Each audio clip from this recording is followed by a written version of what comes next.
Shalom, tudo bem? Maravilha. Eu sou o Antônio e este é o canal oficial da comunidade cristã Radavar. Hoje nós estamos aqui para mais um estudo e hoje nós vamos falar sobre o fermento do reino. Amém? Reino dos céus ou reino de Deus, tanto faz, não é mesmo? Vamos orar. Senhor, Deus Pai Todo-Poderoso, cuida de nós durante este estudo, Pai, e abre mentes e corações para recebermos da tua palavra através do teu Espírito Santo, com o discernimento que vem de ti.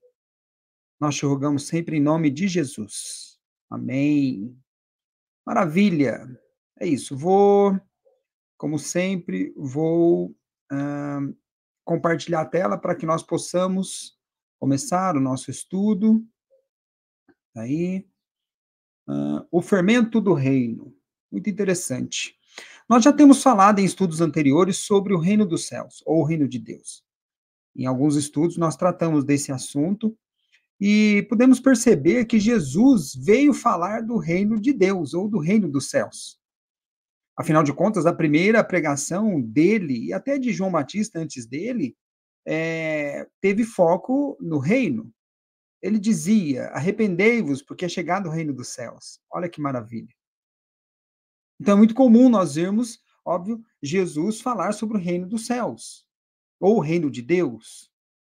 Porque ele veio trazer essa boa nova, porque o reino de Deus está próximo, o reino de Deus está ao nosso alcance. Esse é o ensino que ele veio trazer.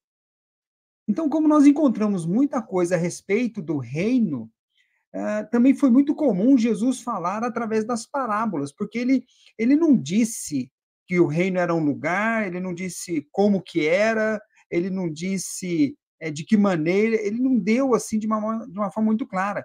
Ele revelava, não revelando as características do reino. Curioso isso, né? Ele falava por parábolas.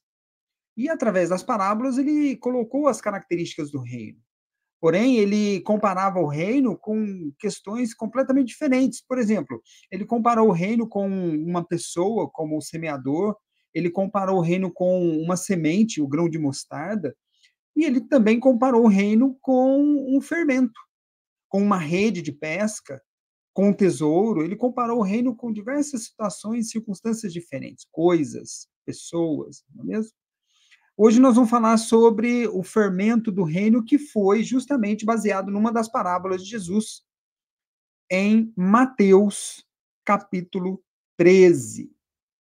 O fermento, sobre o fermento, esse primeiro ponto que nós tratamos, sobre o fermento nós já falamos em outras ocasiões, em outros estudos.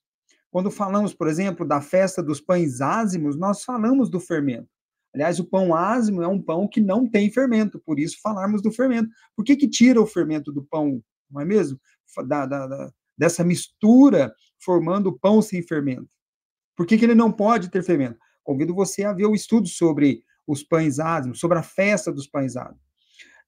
Por toda a Bíblia, é muito comum vermos o fermento ser associado a coisas ruins, ao mal. No exemplo aqui que eu citei, impureza.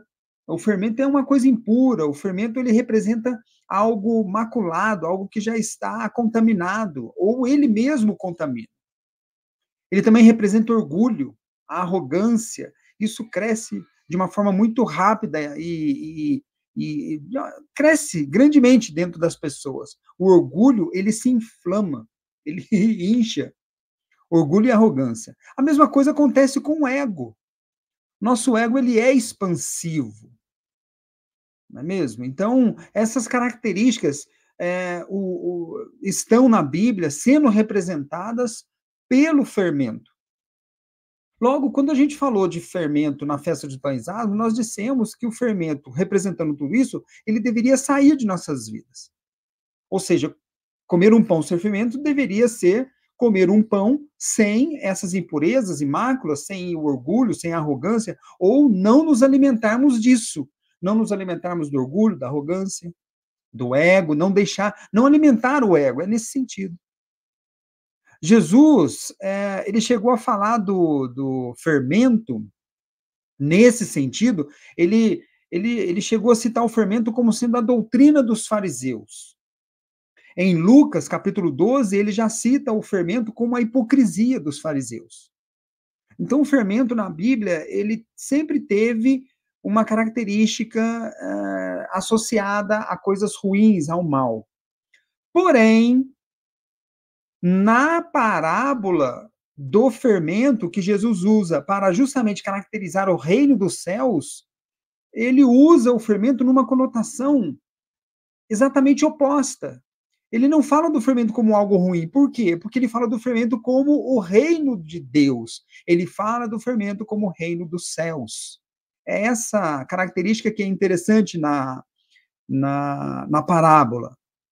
E, não, apesar de não ser tão comum, ele foi ousado e usou o fermento representando o reino dos céus. Por isso, nós vamos falar sobre a parábola do fermento. Ela está aqui, ó, em Mateus capítulo 13, versículo 33. Ela se encontra também em Lucas, também capítulo 13, versículos 20 e 21. Mas, na realidade, o texto, vamos dizer assim, é igual, praticamente igual nos dois casos, tanto em Mateus 13 quanto em Lucas 12. Vejamos aqui, ó. Mateus 13, 33. Outra parábola lhes disse: o reino dos céus é semelhante ao fermento que uma mulher toma e introduz em 3 medidas de farinha, até que tudo esteja levedado. Então, preste atenção, ele fala aqui, ó, reino dos céus é semelhante ao fermento. Logo, ele compara o fermento ao reino dos céus, e vice-versa. Ou seja, o fermento aqui na parábola representa o reino dos céus. Portanto, para compreender como funciona o reino dos céus, nós precisamos compreender como funciona o fermento. O fermento, ele é transformador, nesse sentido. Ele é transformador. Onde ele é inserido, ele muda as características, no exemplo da massa para um pão, a massa para um bolo. Vai fazer um bolo, coloca o fermento, a massa cresce. Mudou, transformou. De uma massa simples, ela virou um bolo. Virou um pão, né? Depois de colocado no processo correto, adequado. Mas essa capacidade transformadora do fermento está associada ao poder de inserção dele. Ou seja, o fermento, ele penetra na massa, ele se mistura na massa de tal forma que, vamos dizer assim, ó, se consideramos a massa como ser humano, ele penetra ali, ó, juntas e medulas, e vai até a divisão de alma e espírito, que transforma o ser humano. Né? O fermento é assim, ele se insere, ele penetra na massa, ele se mistura ali na farinha. Ele tem um poder de transmissão, ele está no lugar, mas ele se transmite à massa que está, que é o objeto da mistura. Né? Ele se transmite ali, ele é colocado num ponto, mas ele se mistura, ele cresce, e nesse crescimento ele vai se transmitindo. Por isso, ele tem uma capacidade de contágio nesse sentido, né? Não é contágio como se fosse uma doença, mas assim, o fermento, ele é contagiante. Representando o reino dos céus, ele é contagiante. Ninguém que já tenha pisado no reino, vamos falar que nem uma música, né?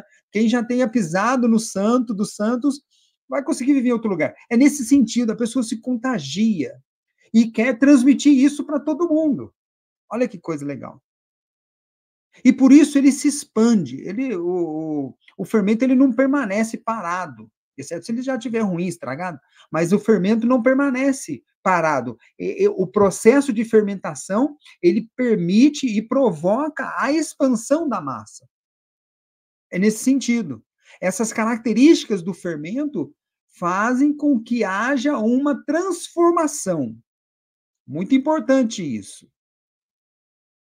Na parábola, Jesus falou que uma mulher toma o fermento e introduz em 3 medidas de farinha. Olha que coisa interessante. Nós podemos ter na figura dessa mulher como a palavra de Deus. A palavra de Deus que, quando entra em nós, ela nos transforma, como já falei, ela nos transforma, ela vai até a divisão de alma e espírito, ela penetra juntas e medulas, e nos transforma. Ela restaura em nós a imagem e semelhança do eterno. É muito importante isso. Pela palavra, o reino de Deus entra em nós. É importante isso. Quando Jesus começou a falar do reino de Deus, ele falou: arrependei-vos, porque é chegado o reino dos céus. Nesse sentido, nós percebemos que a palavra ela é inserida. Como na parábola, a mulher insere o fermento, a palavra e, portanto, o reino, ele é inserido no ser humano, considerando o ser humano como a farinha que recebe esse fermento. E por que nós estamos considerando o ser humano que recebe esse fermento? Porque o ser humano, nessa pregação de Jesus, arrependei-vos porque é chegado o reino dos céus, o reino está ao nosso alcance, mas ele só chega, ele só entra em nós quando nós nos arrependemos. Existe um vínculo inafastável entre o ser humano ou melhor, existe um vínculo inafastável entre o arrependimento, o nosso arrependimento, e o reino dos céus. Nós somente vamos chegar ao reino dos céus se nos arrependermos. Ou seja, o reino somente vai entrar, esse fermento somente vai ser introduzido na massa se nós nos arrependermos. É interessante isso, porque uma vez inserido, o fermento começa a agir de dentro para fora, perdão, ele é expansivo, ele é inserido na massa e é expansivo, ele é levado para fora. É um movimento de dentro para fora, sempre. O reino dos céus é assim. Ele primeiro é colocado em nós, e a partir de nós ele começa o seu processo de expansão, de transmissão. Primeiro ele é inserido, depois ele começa o seu processo de expansão, de transmissão, vamos dizer assim, né, de contágio, contagia as pessoas ao redor daquele que tem o reino. Agora, o reino dos céus dentro de nós, deixa eu ver aqui, ó. A mulher, eu vou fazer a revisão. A mulher é a palavra, a farinha é o ser humano, o crescimento que ocorre, como eu falei, de dentro para fora, é gradual, contínuo e é expansivo. Agora eu vou colocar uma coisa que é interessante. E assim, ó, eu estou falando do reino e coloquei aqui, vou voltar ao slide, eu coloquei a farinha como sendo o ser humano, onde o fermento é inserido. E a palavra que traz o fermento até nós, o reino até nós, a palavra de Deus, né? Mas é interessante perceber que esse processo do reino dentro de nós, que eu falei, ele lembra o processo, vamos dizer assim, a libertação do povo de Israel do Egito. Quem que já não ouviu alguma coisa assim? Deus libertou os israelitas do Egito e, ao mesmo tempo, tirou o Egito de dentro dos israelitas. Ele entregou a lei para que isso pudesse ser feito. Então, assim, na Páscoa, isso é comemorado. A libertação na Pêssar, vamos colocar assim, né, para diferenciar da Páscoa da igreja cristã. Na Pêssar, a libertação do povo de Israel da escravidão do Egito é comemorada. Ao mesmo tempo, ocorre um processo de retirada do Egito de dentro dos israelitas. E isso ocorre todo ano até hoje. Como nós cremos que toda a Bíblia foi transmitida a nós toda a palavra de Deus foi transmitida a nós através da grande comissão, então nós recebemos isso e temos, não é mesmo? Que retirar o Egito de dentro de nós. Isso é o processo de arrependimento.